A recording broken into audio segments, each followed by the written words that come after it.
Going on, dudes and dudettes? So yes, over the weekend, Duke on Saturday destroyed Virginia pretty badly. They got that victory, 73-48. Kyle Filipowski had 21 points, 7 rebounds, and 3 steals. And I believe as of Monday, yesterday, they are ranked number 9 still in the AP poll. So not really moving up or down ever since that loss to Wake Forest, but now they pretty much get almost a week's rest until this Saturday to face North Carolina again, which might be the final game of the regular season right before the ACC conference tournament, right before the March Madness tournament. So yes, there's always so much more basketball when it comes to right now for college. But yes, definitely looking forward to hopefully them getting another victory against North Carolina. I know they did lose the other week, but yes, hoping for a victory this weekend coming up.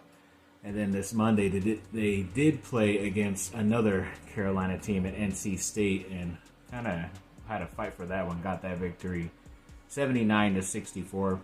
Sean Stewart, the freshman, had 12 points and 3 blocks, and yeah, those aren't crazy numbers, but he did step up nicely.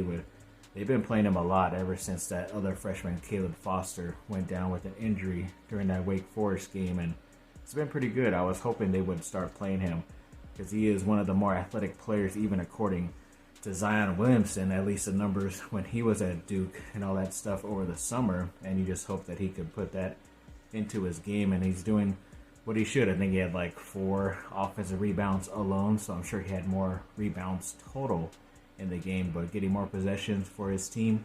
Definitely doing some work on the defensive side as well, getting all those blocks. So yes, he's definitely stepping up as a freshman right now for the Duke Blue Devils. And then, yes, over the weekend, the Lakers made it official with an ex-Duke player and Harry Giles III and signing him to a 2-way contract. I believe they let go of Dylan Wilder, forget how you said his name, but yes, they let him go.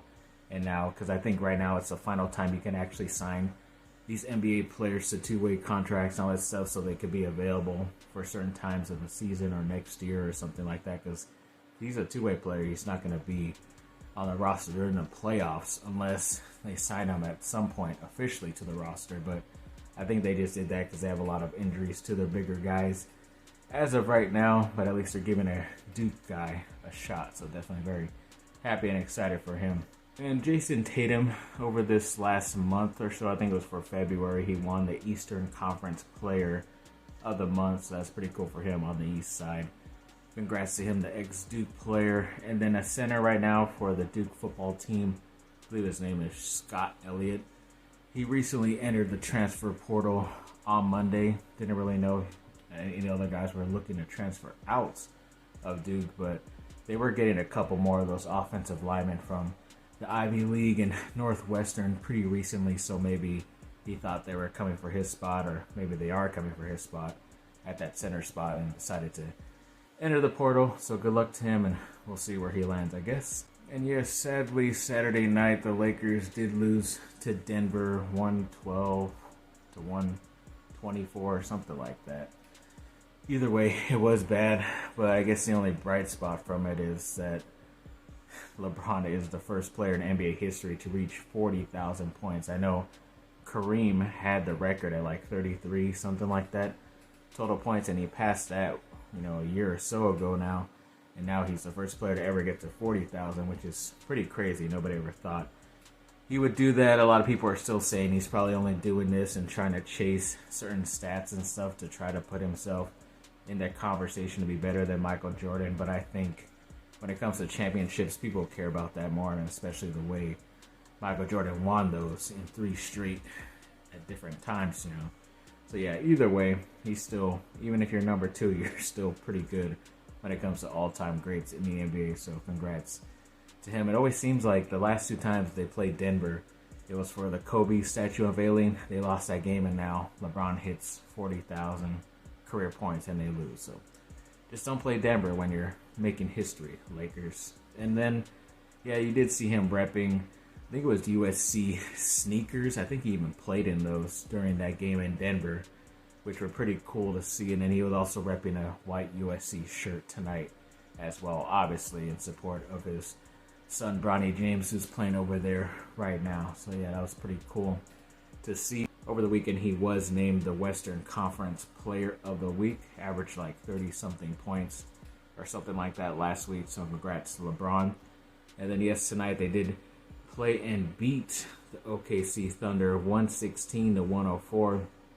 D'Angelo Russell had 26 points and 6 rebounds, and obviously it was a little bit of talk after that Denver game because he didn't really play in that final quarter, and they definitely could have used his offense, but I kind of understood why the coach took him out because he was sucking on defense as usual. But maybe if he threw in a couple of threes here and there, it could have helped them out. Late in that game, you never know. So, yeah, at least he did step up. They got this victory against a team that's ahead of them. Obviously, they're one of the top teams in the West. But, yes, luckily, Lakers got this victory, and they're pulling themselves away. They're at least kind of locked into that 10th place on the Western Conference, but you definitely want to try to move up. They might have moved up just because they probably have more wins now than the Warriors, but I think they have one more loss than the Warriors, so I don't know how that really works overall in the end, but we'll see. At least they would be 9th and 10th place right now, so we'll just have to see where they land at the end of the season. And there was a report on Monday that 10,000 plus student athletes have pretty much signed their name to be into that EA Sports college football game, which is pretty cool. I know some really well-known people that didn't do that, but we won't talk about them because they go to the University of Texas, but that's pretty cool. I think EA Sports sent out like 11,000 plus, contracts out there, and that's about 87% this number of 10,000 plus of who they wanted. So we'll see if they get close to 100% or not, but why not join? You get to play with an avatar that looks exactly like you in the new video game, and you get a free copy of it, and you get a free $600. So I don't see why not, unless it's like a couple years contract and you only get paid the one time. Maybe they do this every single time a new game comes out. I don't really know how that's gonna go moving forward, but I guess we will see. And then the other day, or actually today, on Monday, you're watching this on Tuesday, but Monday, Lincoln Riley made it official, and he hired Anthony Johnson Jr. as a new running backs coach from TCU. And Anthony Jones Jr. as new running backs coach from TCU. And it was kind of weird because him and his wife were over in LA the weekend, and then he went back to Texas. So some people were thinking that he was still thinking about the job, but it was most likely him going back to TCU to say goodbye to a lot of his players and maybe tell them secretly to come play for him at USC now. But yes, he did accept the job, so their staff is 100% official once again, but you just never know if you have to replace somebody. But luckily, a lot of those NFL spots are taken up right now, so that's a good thing. And then, yes, PFF put out the question of which school is wide receiver you? Obviously talking about the best receivers out there from college and heading into the NFL. USC has a pretty strong case. Obviously they had one number 1 pick overall in Keyshawn Johnson quite a few decades back, so that was cool. They've also had 9 wide receivers drafted in the first round. Recently I think it was Drake London a couple years ago, and then they've also had 45 wide receivers drafted overall, and they obviously could have 2 more total coming in this year's NFL draft with Brandon Rice and Taj Washington. Obviously, a lot of recent schools like Ohio State, even Alabama, a lot of their guys get drafted, especially even in the first round, but a lot of those guys have not stayed as long as some of these USC guys, even like Robert Woods, Marquise Lee, Nelson Aguilar, still playing out there, catching touchdowns in the NFL playoffs. So it's pretty obvious that USC is pretty good. They were always known as running back U because a lot of their Heisman winners were running backs, but recently a lot of their quarterbacks have won because they've had great wide receiver production as well. So either way, they're still a prolific school, in my opinion, obviously.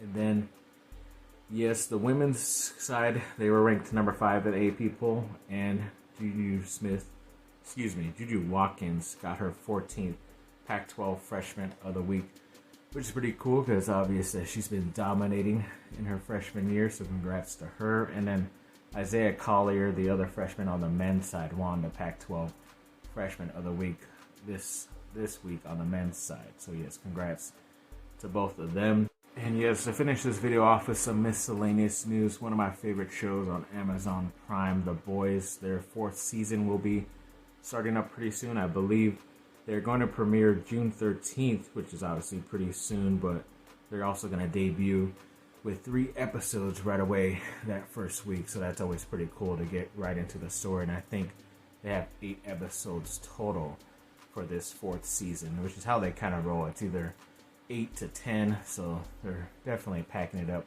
this year. So hopefully they'll be able to continue. You never know if this is where the story ends or the series ends, but they usually say that before a series premieres, but they have not said that this is a series finale. So definitely hoping for some more in the near future. And then I guess the Cast of the Bear won a recent SAG award where it goes to the best outstanding ensemble in a show or series, which obviously goes to the everybody, all your cast together put in a category. So obviously they thought all those actors together in one series was the best. I'm pretty sure that it didn't win that for like the Golden Globe or Emmys or anything like that, but SAG is pretty big because it's voted on by your peers and other actors and all the other people in the entertainment industry and not some, foreign press or something like that when it comes to those other award shows. So they definitely earned this one. Definitely very happy and excited for them. Definitely looking forward to that season. I heard it's already shooting. I thought they were going to wait till the end of February, but I think they started like a week or so ago. So it's definitely a little bit quicker, which is always good to get it out quicker, in my opinion. So yes, thanks for watching, people. Like and subscribe. Comment down below. Let me know what y'all think. Have a good rest of your day. Bye.